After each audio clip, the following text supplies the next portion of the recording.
Ladies and gentlemen, welcome to the RDX Sports Podcast. I'm Simon Head, and we have a packed lineup of fights coming our way this weekend. We've got Cage Warriors 183 from Rome, Italy on Saturday night, European time. And then heading into the middle of the night, we've got the big show, UFC 313 from Las Vegas, Nevada. T-Mobile Arena playing host to a huge card of fights, topped by a battle for the light heavyweight title. Let's get straight into it and talk about that main event, shall we? Alex Pereira, reigning UFC light heavyweight champion of the world, taking on a man who quite possibly is the most dangerous light heavyweight he's ever shared the cage with. Magomed Ankalaev has only lost once in the UFC, and for those who remember, it was a last-second submission in London on his UFC debut against Paul Craig, who he beat up for almost the entirety of that fight. But in the last 10 seconds, Paul Craig, trapped against the fence, back against the mat, throws up his legs, gets a triangle choke finish. And incredible stuff for Paul Craig on that particular event. I was cage side for that. It happened literally a matter of feet in front of where I was sitting. And that saved his UFC career at the time. I think he was on a 2-fight skid at that point, Paul Craig, and was beginning to wonder whether he had a future at the top level. Submits Ankalaev, who came into the UFC with a whole load of hyped as a potential champion of the future. And since that defeat, he has looked like a potential champion of the future. He has torn through the division. He's had a funny couple of years. He challenged Jan Blachowicz at UFC 282 for the vacant light heavyweight title. This is after John Jones vacated to move up to heavyweight. And we had that bizarre situation where Ankalaev and Blachowicz at UFC 282, the final UFC pay-per-view, when was that? 2022, I think it was. And they fought to a split draw. And I think most people watching the fight in real time thought that Ankalaev had done enough to win that fight. I think 23 out of the 25 media members who post their scores online and are tracked on the MMA Decisions website, 23 out of 25 scored the bout for Magomed Ankalaev. Unfortunately, the men that mattered, the 3 cage-side judges, one of them scored it for Ankalaev, one scored it for Jan Blachowicz, and the third one scored it a draw. So it meant that nobody left the Octagon with the championship belt that time, and Ankalaev left in tears, absolutely crushed, angry, frustrated, disappointed, confused. He had all these emotions that he had to go through before he returned to the Octagon. And then you would think that having gone so close, that it would just be a matter of maybe registering one win and then you're back in there for the belt again. That did not work out for Magomed Ankalaev. His next bout against Johnny Walker ended in a no contest. An accidental illegal shot meant that Walker was unable to continue. Ankalaev couldn't move on from that bout. It meant that there needed to be a rematch. Ankalaev then absolutely knocks out Johnny Walker, knocks him out cold, moves on, still can't get a title fight.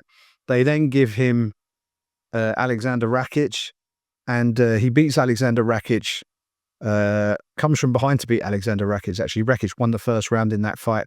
Ankalaev makes the necessary adjustments, comes back, wins rounds 2 and 3, gets the job done, and is then in position to challenge Alex Pereira for the light heavyweight world title. Pereira, meanwhile, has just run through the competition and is now looking to register the 4th consecutive defense of that championship in less than a year, which is a remarkable achievement if he manages to do it. To do it 3 times in the space of a 12-month span is pretty mad anyway.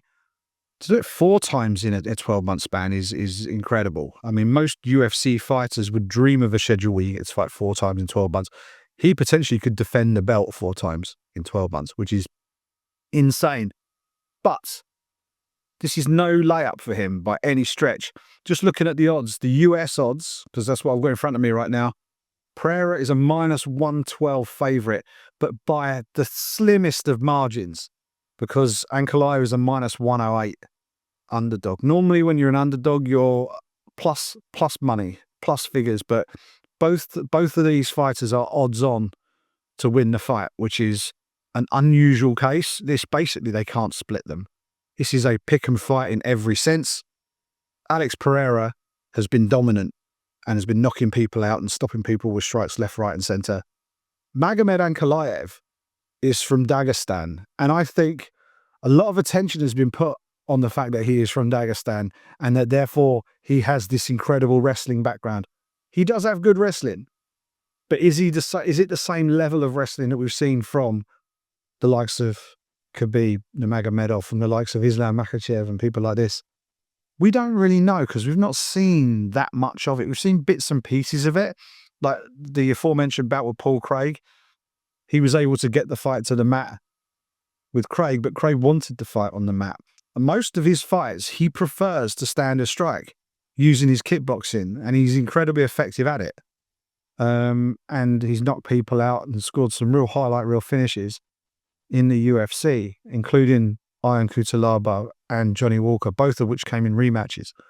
But Ankalaev has got a far more well-rounded game on paper than Alex Pereira. The thing with this fight, which I find really interesting, is the fact that Ankalaev, while he has hinted that, yeah, I'm going to use my wrestling at points, his bread and butter really is his striking. That's how he goes into fights. That's how he approaches fights. He likes to win them standing up and striking. And as we saw against Alexander Rakic, it can sometimes take him a little bit of time to get his range and to get the rhythm of his opponent and to assess exactly what needs to be done. Once he does, he's incredibly dangerous.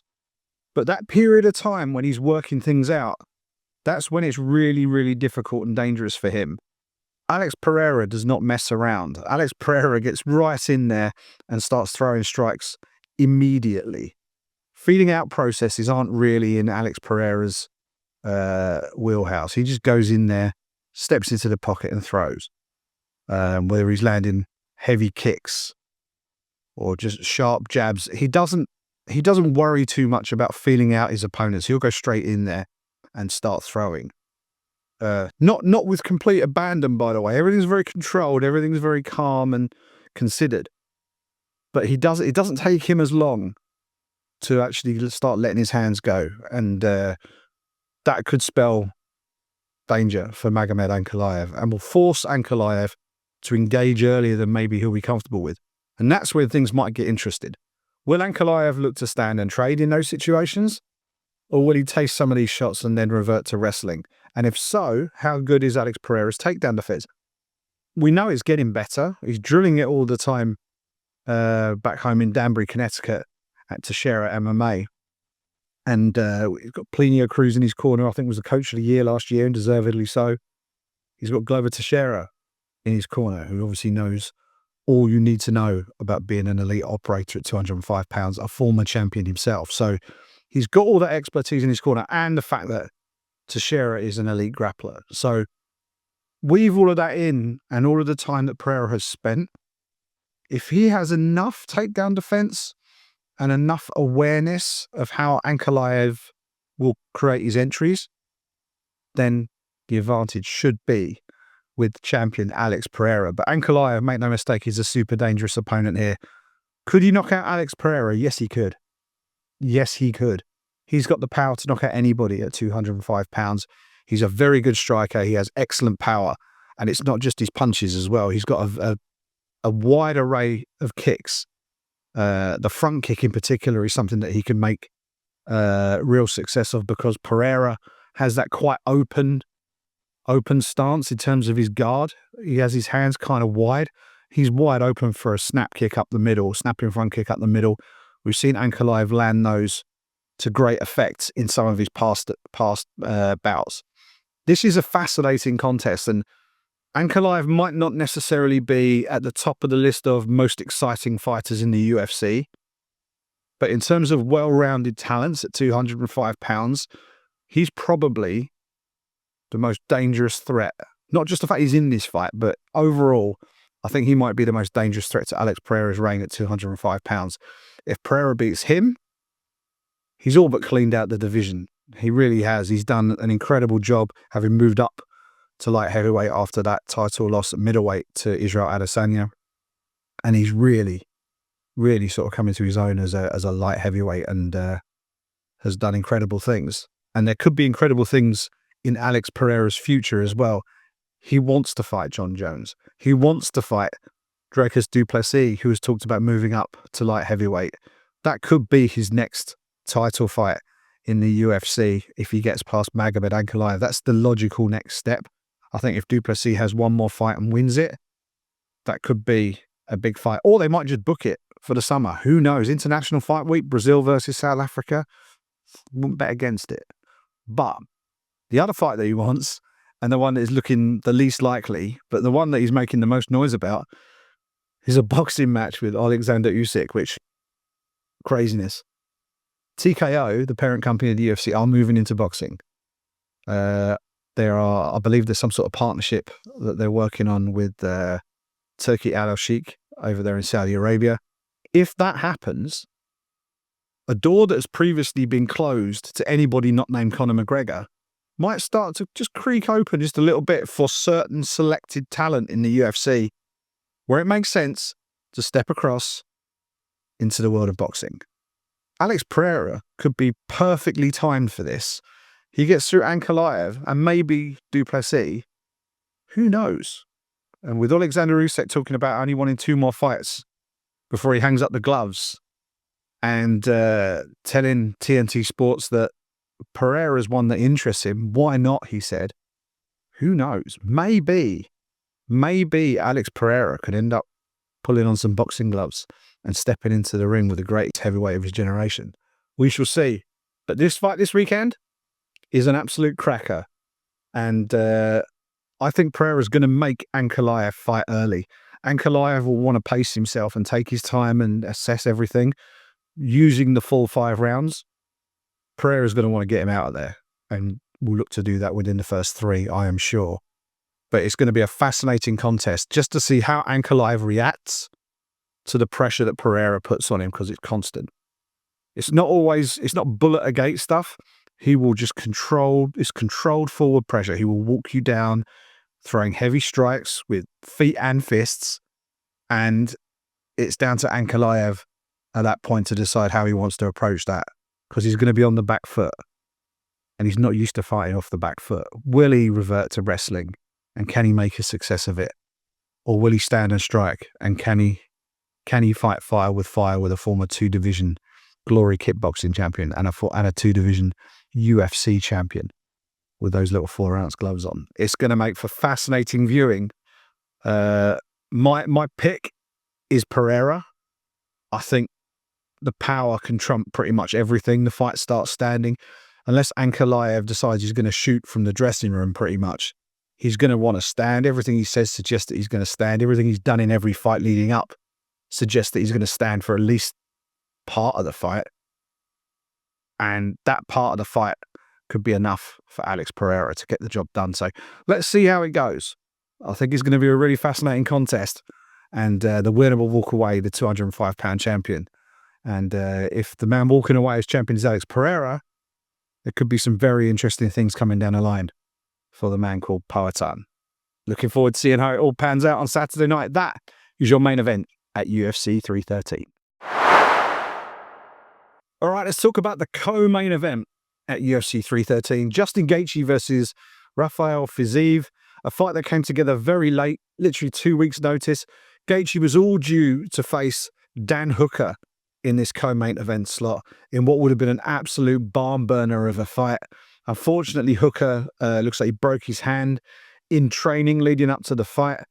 I love the fact that Hooker broke the news via his daughter's YouTube channel, which I think is awesome, because his daughter, her little video blog that she shot with him, must have done an insane number of views at this point. And that would have been amazing for her just to see the numbers rack up as the world's MMA media start jumping on this YouTube channel to hear what Dan Hooker had to say about his injury. So well done, Dan. I really, as a girl dad myself, I thought that was very, very cool. What it meant was, with Hooker out of the picture, Justin Gaethje did not have a dance partner for UFC 313. And for a man who, a former BMF champion, former WSOF champion, former interim UFC lightweight champion, and the number 3 fighter in the UFC lightweight division, and a man coming into a fight with a chip on his shoulder after being knocked out by Max Holloway last time at UFC 300, what on earth, or who on earth, are the UFC going to find on 2 weeks' notice to step in to face Gaethje to make any kind of viable contest? You've either got to be crazy, desperate, a combination of the two, to want to step in with a fighter of that caliber on that short of a notice. Well, the UFC, as it turned out, had no shortage of takers. Matthias Gamrot wanted the fight. Renato Moicano wanted the fight. Rafael Fiziev wanted the fight. And it was Fiziev who got the phone call. He is now in that co-main event slot. He hasn't fought for a while. He's been out injured for a while. He's looking to work his way back. He fought Justin Gaethje before, back in London. I think that might have been a 5-round co-main event. I'm trying to remember. Was it 5 rounds, 3 rounds? What it was an absolutely brilliant fight. And super close. All the rounds were super close. And what we saw in that fight was just how technical Justin Gaethje can be in the cage. He's renowned as being this fan favorite slugger who just goes in there and swings for the fences and looks to just put his opponents on airplane mode by any means necessary.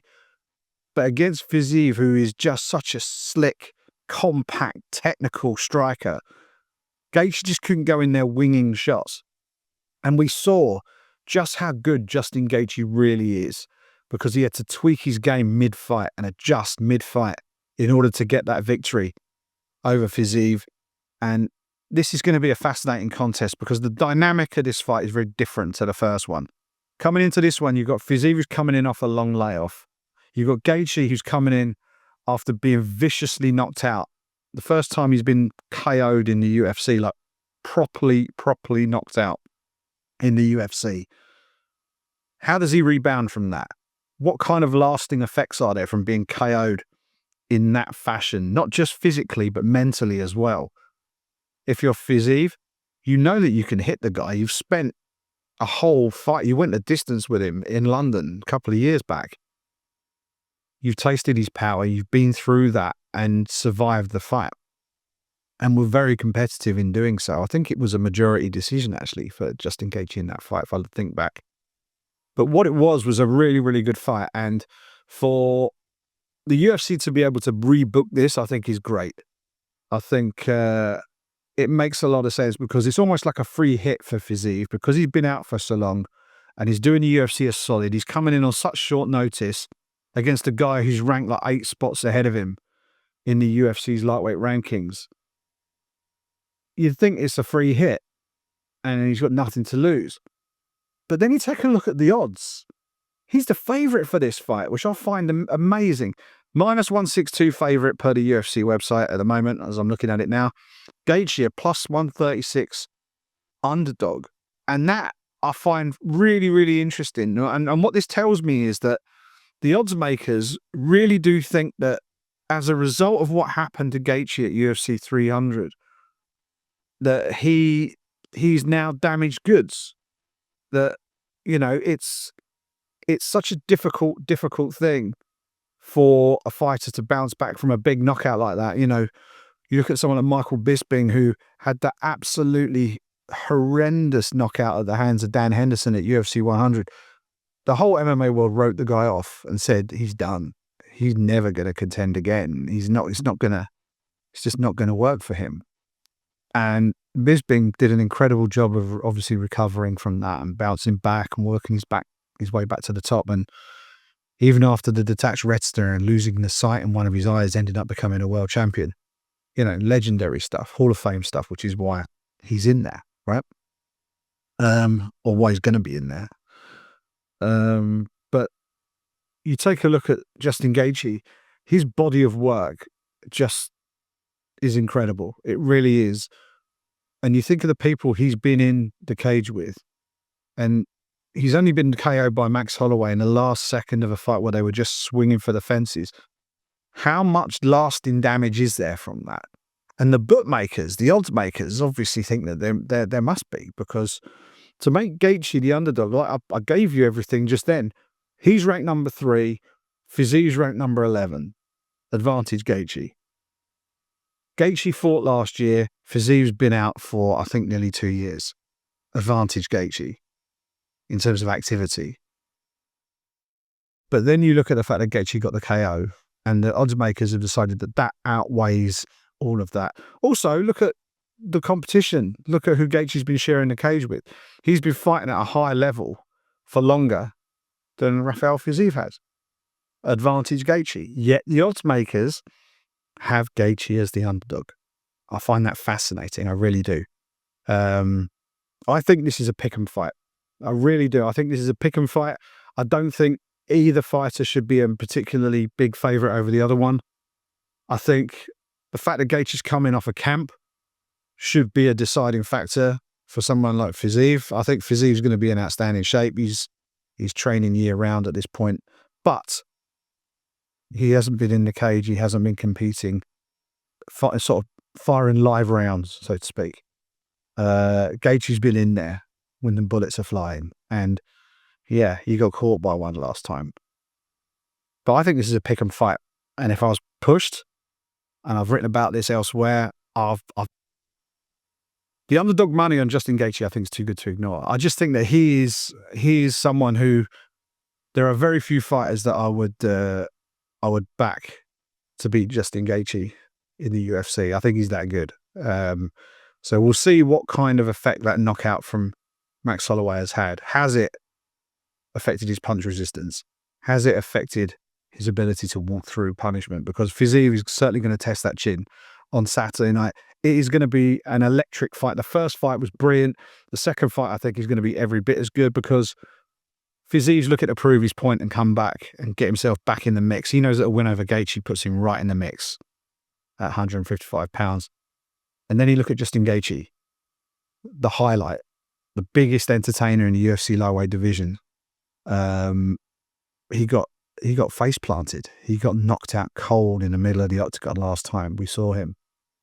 Fighters have egos, and Justin Gaethje is going to want to erase that memory, or certainly put it as far into the distance as possible, by replacing that memory with a big finish of his own. He is coming in with a point to prove on Saturday against a man who is going to be very easy to find. Fiziev's going to be right there in front of him. This is going to be an absolute barn burner. And if it goes a distance, it'll be fight of the night. If it doesn't go a distance, we're probably going to get one of the best finishes of the year so far. So sit back and enjoy this one, ladies and gentlemen. Justin Gaethje, Rafael Fiziev is going to be an absolute cracker. All right, let's take a look at the other big matches on that main card at UFC 313. 155 pounds, Jalen Turner ranked 13th right now in the UFC's lightweight division, looking to get himself back into some sort of winning form against Chile's Ignacio Bahamondes. Now, this is a pick'em fight. This one is an absolute cracker of a fight.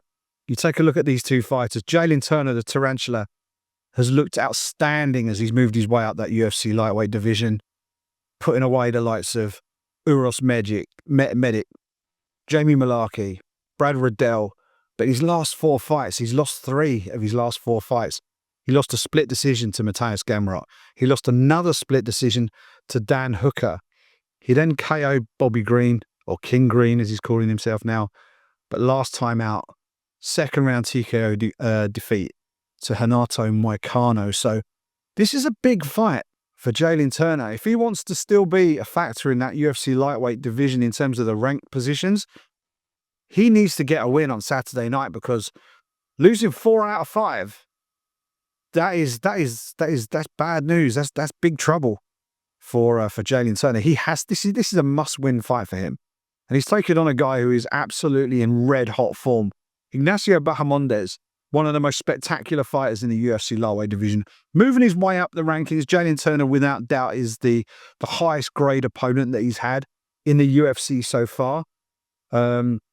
His last 2 fights were spectacular. Head kick KO of Christos Giorgos back in April last year. That got himself a performance of the night bonus.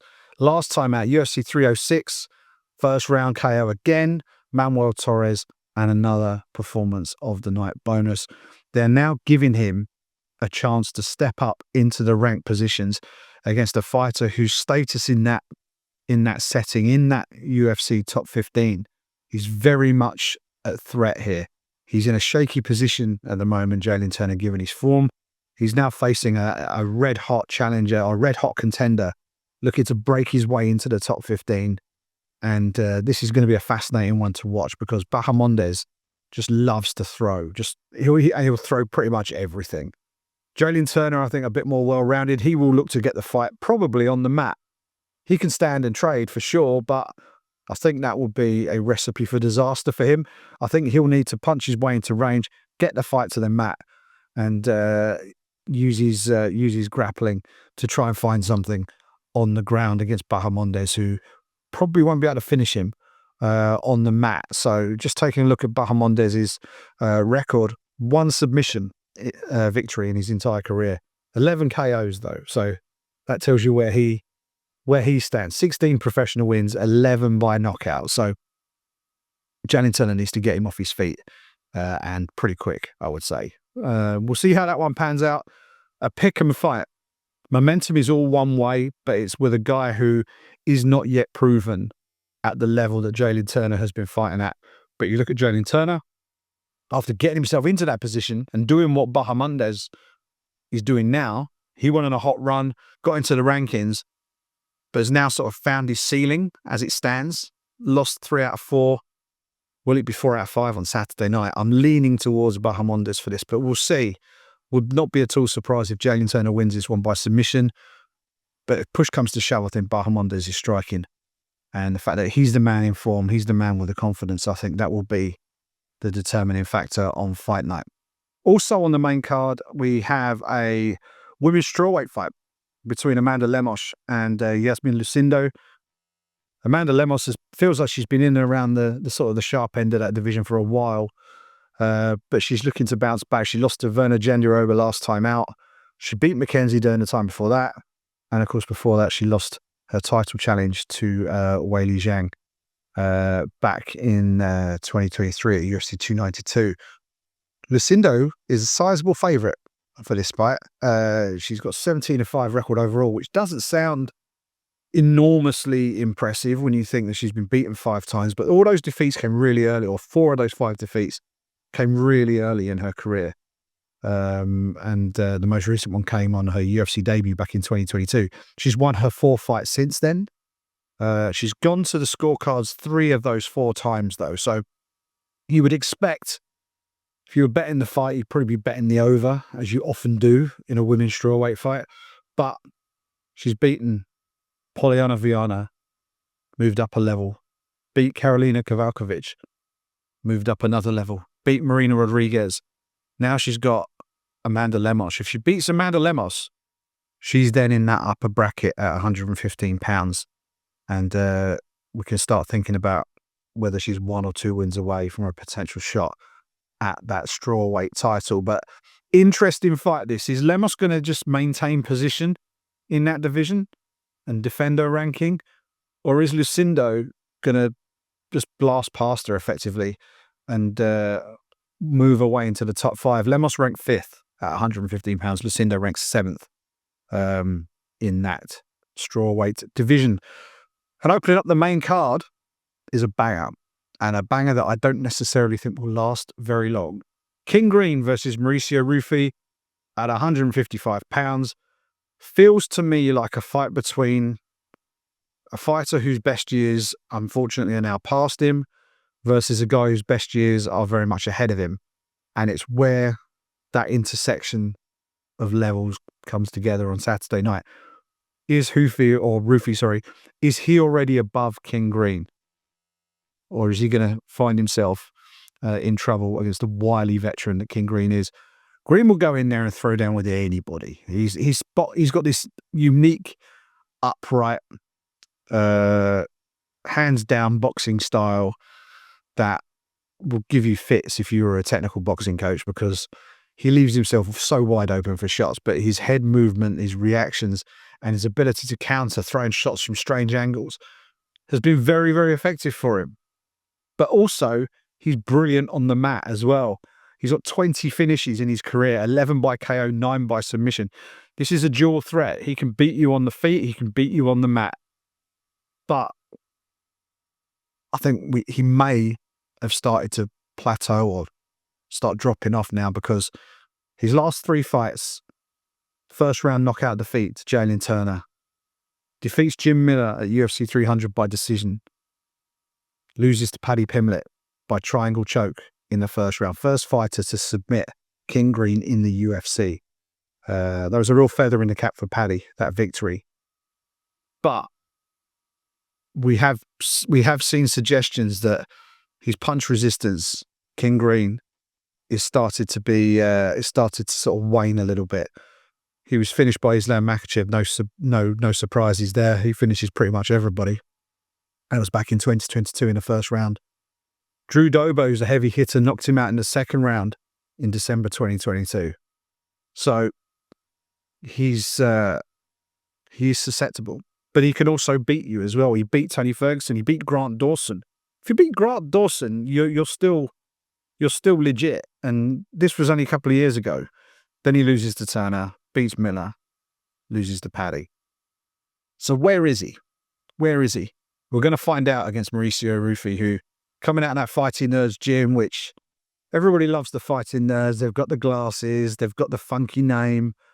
But more importantly, these fighters are all improving fight to fight.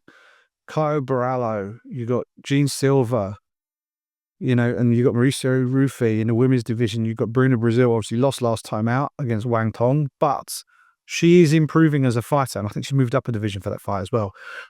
I expect she'll move back down again. But the Fighting Nerds are making a real run for one of the breakout teams of the year. Certainly one of the breakout teams of the last couple of years.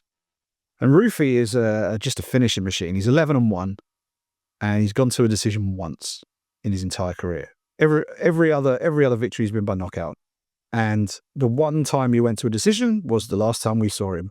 He took on James Yontop at UFC 309 in an absolute banger of a fight. And the reason it was a banger of a fight was because Yontop, I think, must be made out of like graphite, or sort of graphite, just sort of, granite rather, because Rufy hit him with everything and he just kept coming. He just kept coming back. But Rufy was the better fighter for sure. And I think that Rufy's penchant for wild, crazy strikes from strange angles. I know I said that Bobby likes to throw punches from strange angles. Rufy would throw a wheel kick out of nowhere. He'll hit you with a flying knee. He'll throw a spinning back fist, spinning wheel kick combination. He'll throw weird, crazy stuff that people typically do not throw in a high level mixed martial arts fight, because they are very, very difficult to land and they can quite often leave you open. But he manages to do it. He's throwing no look punches. He was throwing no look shots against James Yontop and landing clean. So very, very excited to see how this one pans out. Love watching King Green fight. He's always entertainment. He's an absolute G of this game. He really is. And so much respect for the man, for everything he's done in the sport, and the fact that he always brings the fight. You don't see him walk in and just skirt around the edge of the octagon and try and nick a decision. He's in there trying to finish you, and if it means he gets finished in the process, then so be it. That seems to be live by the sword, die by the sword, seems to be his approach. And Mauricio Rufy will be looking at him and thinking, I think I can finish this guy. So really interested to see how that one pans out. That is the main card opener at UFC 313. Main card, perhaps not the most star-studded main card we've seen on a UFC pay-per-view, but it's pretty solid, I would say. King Green versus Rufy is a decent opener. I think we're going to see something spectacular in that first fight. Lemos versus Lucindo is an important fight for that division. I'll be honest, I think that's probably going to go the distance. Jalen Turner versus Bahamondes feels like a real crossroads fight for both men. Can Bahamondes break his way into the lightweight top 15? Can Jalen Turner stay there? Super important for him. And co-main event, Justin Gaethje versus Rafael Fiziev will be a barn burner for as long as that lasts, and it could go all the way. And then you got the main event, Alex Pereira versus the most dangerous man he's ever faced at 205 pounds, Magomed Ankalaev. That should be an absolute cracker. That's UFC 313, the main card. Very quickly, just to run down the prelims so you know who's there. Curtis Blaydes versus Rizvan Kuniev. Blaydes said this week that he had to Google Kuniev to find out who he was. Having done so, he realized that he fought in the PFL. He beat Renan Ferreira, who went on to win the heavyweight tournament that year, because Kuniev tested positive for, I think it was 3 or 4 different types of anabolic steroid, and was suspended by the Nevada State Athletic Commission. That was back in 2023. He's now back. He won on a contender series to get into the UFC. This will be his UFC debut. He will look to get Curtis Blaydes on the mat. And I don't know if Curtis Blaydes will let him do that, because his wrestling is outstanding. So that could be a bit of a grinding heavyweight matchup. Blaydes has very big power, very heavy power, underestimated for his power, Curtis Blaydes. So that'll be an interesting one. See how that one goes. At flyweight, Joshua Van versus Ray Saruya. That could be a good one. That could be a sleeper for fight of the night. A lot of high-paced, fast action in that one. Joshua Van, heavy-handed as well. Saruya's impressed when I've seen him. So this should be a good one at 125. At middleweight, Bruno Ferreira versus Armand Petrosyan. Petrosyan, as tough as they come at 185 pounds against Brazil's Ferreira. I think Petrosyan probably has the edge in that one. And then opening up the televised prelims, the Great White, Alex Morono versus Carlos Leal. Leal is a huge favourite for this, but I've got to be honest, I love watching Alex Morono. He's my kind of fighter. He just goes in there and he's solid everywhere. He's as tough as they come. And if Carlos Leal can beat him, then he will have had to have earned it, because Morono is sort of a bring your lunch money kind of fighter. So I'm looking forward to that one. Early prelims, Myron Santos versus Francis Marshall at featherweight. Chris Gutierrez has stepped in to face John Castaneda, and Jordan Santos will open the card against Ozzy Diaz at middleweight. That's UFC 313. Saturday night should be a fun night. We will have coverage of that on RDX Sports, the RDX Sports blog, and obviously you can check out my social updates at Simon Head Sport as we go as well. Okay, as we're recording this, we have some breaking news. Literally, as I was recording the segment on UFC 313, my email pinged, and I have an email from a press release from The Ring, TKO, and Seller.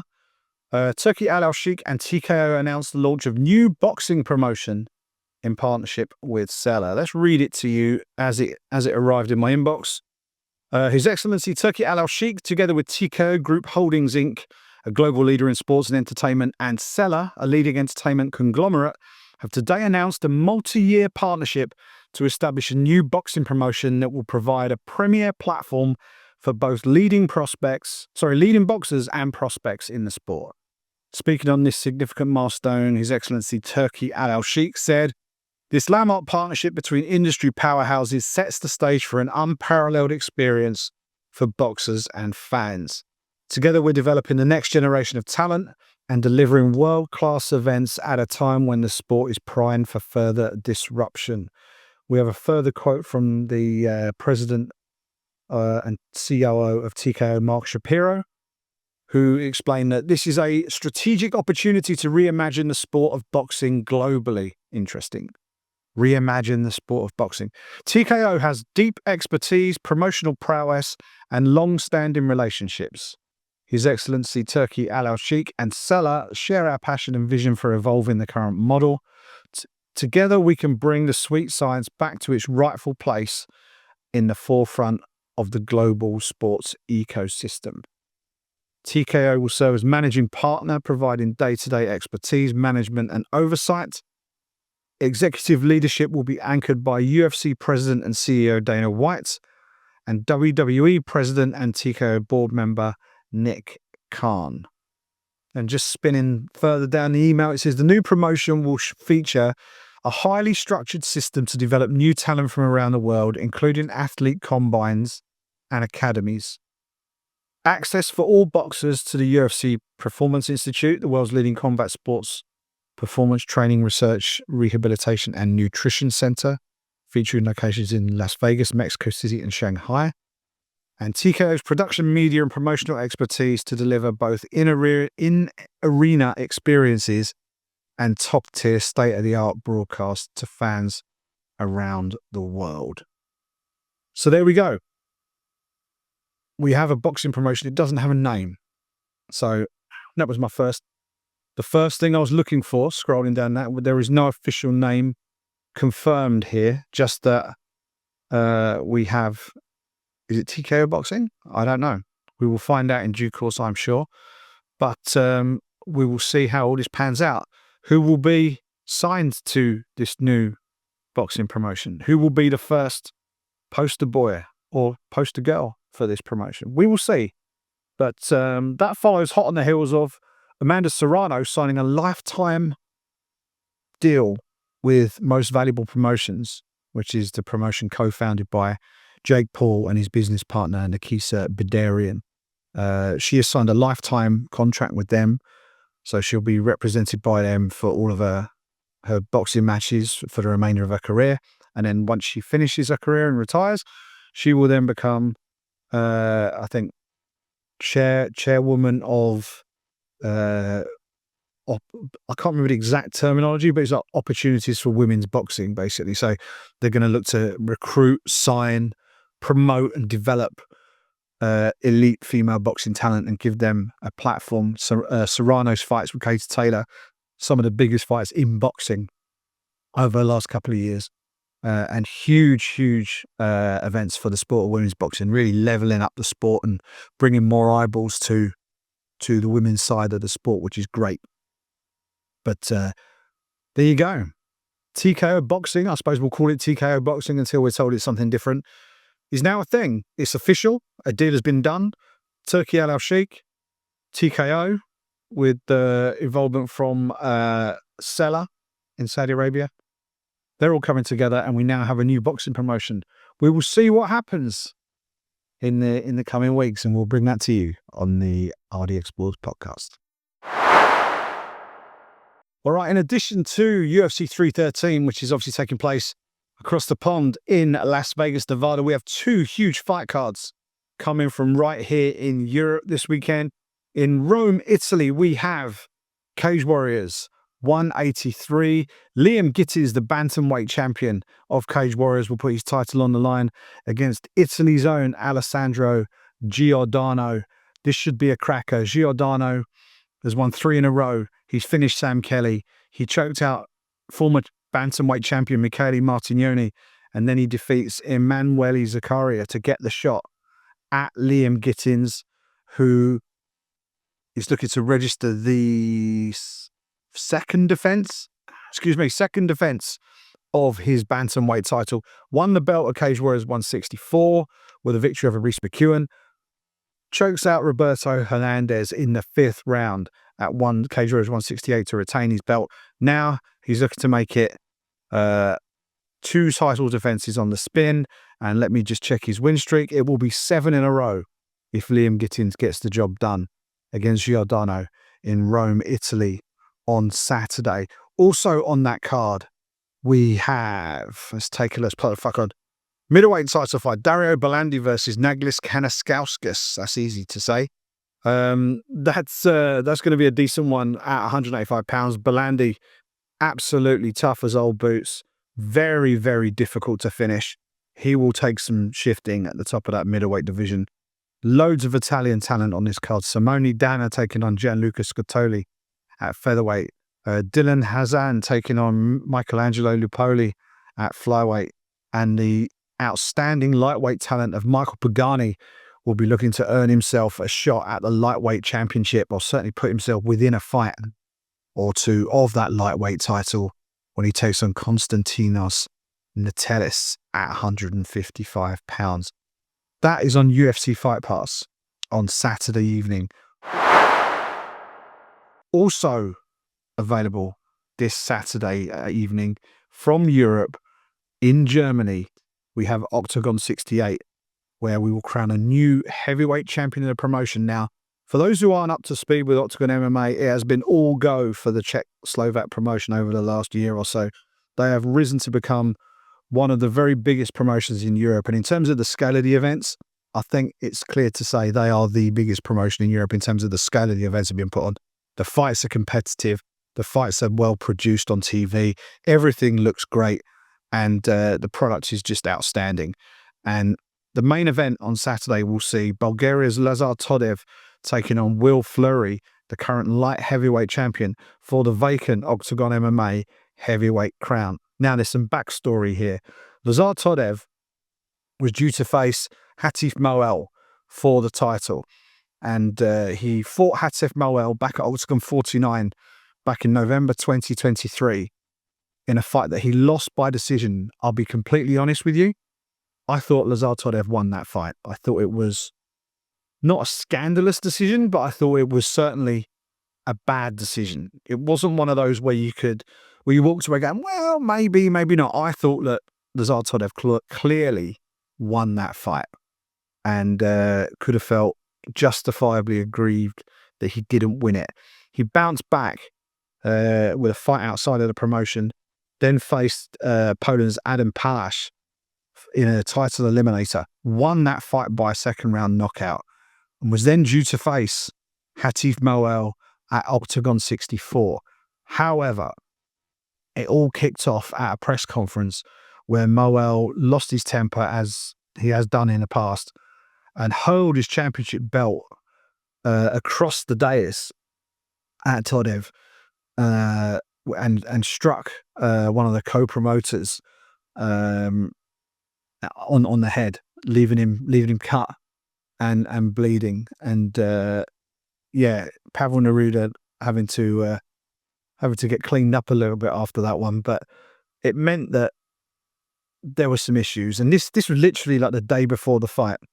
And Octagon officials informed Moel and his team that there would be sanctions coming after the fight as a result of what had happened in the pre-fight press conference. And then on the day of the fight, the morning of the fight, Moel basically told them he wasn't going to fight, leaving them with no main event, and meant that Todev and his shot at a championship that arguably he already should have and has certainly earned a second shot at was once again taken from him. So you can imagine how he would have felt. Now, finally, Todev gets a shot again at the title, but it's a different opponent. Moel has been bounced from the promotion. He was stripped of the title, bounced from the promotion, and now the title is vacant. He will face Will Fleury at light heavyweight in what should be an absolute cracker of a matchup. Fleury finishing Carlos Vermola to win that light heavyweight belt. Now he's going for 2-division glory in Stuttgart, Germany at Octagon 68 in what should be an absolutely cracking contest. You can get that on Octagon TV pay-per-view. I'm not sure whether they've re-upped their DAZN deal yet. That is, I'm thinking, that works. But right now, OctagonTV.com, I believe, is the place to get your pay-per-view for Octagon 68.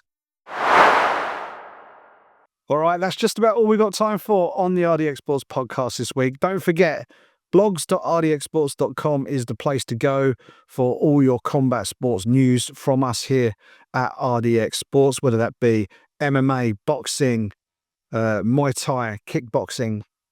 We've got it all there on the RDX Sports blog. Don't forget, you can follow me on the socials as well, at Simon Head Sport, across all social platforms. And don't forget to follow RDX Sports as well, at RDX Sports on X, at RDX_sports on Instagram. And don't forget, of course, like, subscribe to this podcast right here on YouTube. Or if you're listening to the audio-only version, make sure you subscribe via Spotify, Apple Podcasts, or anywhere else you get your podcasts.